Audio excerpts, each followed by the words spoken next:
बताइए, शास्त्रों में तो सब में लिखा है कि संत को सबसे बड़ा, सब में लिखा हुआ है, लेकिन जो लिखा है उसको नहीं मानते हैं। रामायण रोज पढ़ते हो, उसमें संत की महिमा लिखी है कि वो सबसे बड़े, लेकिन नहीं मानेंगे आप। उनसे शंका करते हो और उनकी निंदा करते हो, और निंदा संत की बौर बौर नरके जाए, कोई नहीं बचा सकता। संत की निंदा अगर आप करेंगे तो कोई बचा नहीं सकता, कोई भी जगत में बचाने वाला नहीं है। इसलिए आपको पता नहीं कि सत्संग नाम किसका है। ये धक्कम धुक्का काम नहीं है, वो तो बहुत ही सावधानी का काम। बोलो। अगम पंथ सतगुरु से पावे, सतगुरु मिले तो राह बता। अब कहते हैं अगम का रास्ता पंथ, पंथ कहते हैं रास्ते को।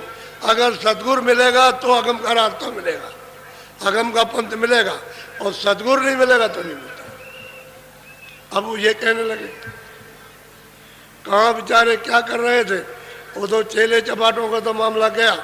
अब ये कहाँ जो इनको मिला, अब वो कहते हैं भाई सतगुरु मिलेगा तभी अपने घर में जाओगे, और बिना उनके मिले हुए पंथ नहीं मिल सकता। पंथ कहते हैं रास्ते। हम मजहब बना लेते, एक फिरका बना लेते, एक पंथ हमारे मत के। अरे ये मत नहीं, वो रास्ता सबका एक है। एक ही रास्ते से आए हो और आकर के भूल गए, वो एक ही रास्ता जाने का है, उसी को पंथ कहते। तो वो कोई कोई जानता, जब वो पूरा मिल जाएगा तो वो जानता है, उसी रास्ते से आपको ले जाएगा। वो नहीं मिलेगा तो घर का रास्ता नहीं मिलेगा। बोलो। सतगुरु मिले कहे दरसाई, बिना संत नहीं बूझे बुझा। कहते हैं कि जब तक संत नहीं मिलते हैं तब तक उनका कौन विवेचन, कौन अर्थ बता सकता है। जो किताबों में उलझे हुए हम, वो मिलेंगे तभी तो बताएंगे वो कि तुम कहाँ कहाँ फंसे हुए हो, क्या क्या कर रहे हो। ये जो कर रहे हो ये तुम्हारा काम नहीं है, ये सब क्रिया तुम्हारी व्यर्थ चली जाए। इसका छोटा मोटा शुभ कर्म का फल जब आप प्राप्त कर सकते हो, कोई बुरा न करो। और तुमने जो बुरा किया तो वो जो जरा भी करते हो तो सब उसमें बुराई में सब नाश हो जाएगा, वही फिर काला हो जाएगा। जब कालमा जमेगी तो पुण्य जो है उसमें नष्ट हो जाएगा, फिर पुण्य का चला जाता है। तो कहते हैं जब सतगुरु मिल जाए, संत पूरे मिल जाए, तभी मतलब यह है कि उसे बताएंगे और वो सब दर्शा देंगे। जहाँ जो चीज़ लिखी हुई है वो सब बताएंगे, जहाँ जहाँ फंसे हुए, और कहेंगे भाई तो आगे जाने का रास्ता है, घर में ये घर नहीं है तुम्हारा। सत्संग नहीं मिलेगा, संत नहीं मिलेंगे तो कोई कुछ नहीं। बोलो। वेद भेद बिन विधि नाही जाने, बामन पंडित एक न। अब ये प्रियालाल कहते हैं कि भाई वेद में जो भेद, वो अगम का भेद वेद नहीं जानता, उसे नहीं मालूम है। क्योंकि वेद जो लिखे गए हैं तो ब्रह्मा ने कुछ देखा थोड़ी है, वो तो समाधि लगाई तो खाली उनको आवाज़ सुनाई देती रही, आवाज़ सुनाई देती रही, उसको सुनते रहे। उन्होंने आदेश किया जो हम बोले वो तुम लिख दो। आद्या माँ शक्ति से कहा कि तुम इनको इधर आने मत देना, वही हम इनको बाणी सुनाते हैं, और हमने इनको आदेश दिया तो बाणी लिखी। तो जो जो बोलते गए लिखते चले गए। वही 4 वेद है, 1 लाख श्लोक है बस, और 4 खंड है।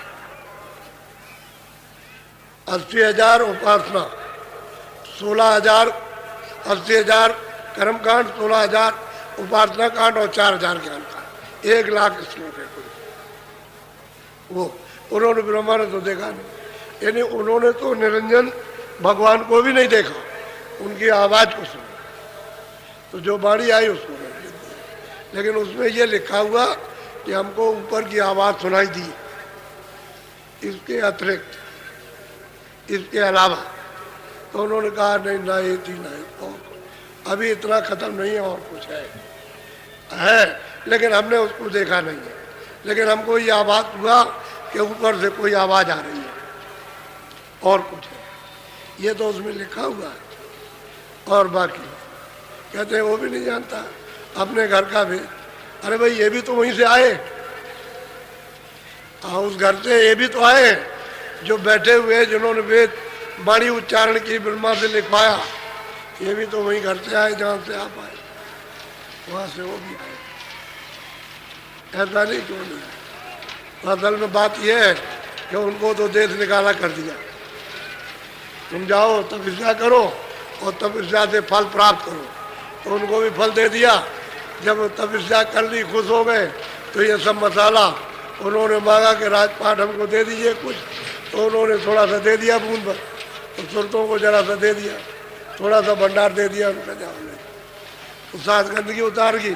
इनसे कहा था, इन सुरतों से जो मनुष्य शरीर में ये जब शुरू में आई कि भाई देखो तुम फंसना नहीं, ये फंसाएंगे, तुम नाम को छोड़ना नहीं, पकड़े रहना और तुम मसाला छोड़ देना और वापस लौट आना।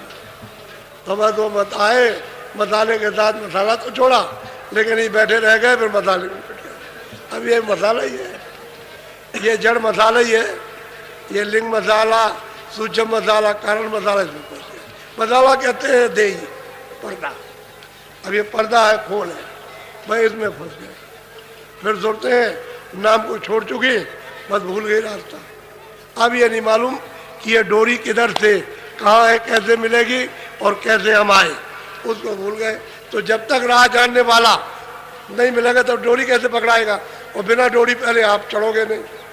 तो आपके पास ही डोरी है, आँख के सामने ही लटक रही है, लेकिन बीच में ये सांप, ये तमाम भंडार कूड़े का लदा हुआ पहाड़ों की तरह से, इसकी वजह से डोरी नहीं पकड़ सकते हो, क्योंकि डोरी में तो प्रकाश है, आवाज है, शक्ति है उसमें अमृत है, सब कुछ उसके अंदर में है, और वो इस तरह से लटक के गुंजार बांध कर रही है ऐसे, और वो महात्मा इसको पकड़ा देते हैं बस, क्योंकि ये उसी का, ये सूरत जो बैठी हुई है उसी का, इसी डोरी का तत्व है, जल रहा है। तो ये मिलना चाहता है, लेकिन काई पर्दा नहीं मिलने देता।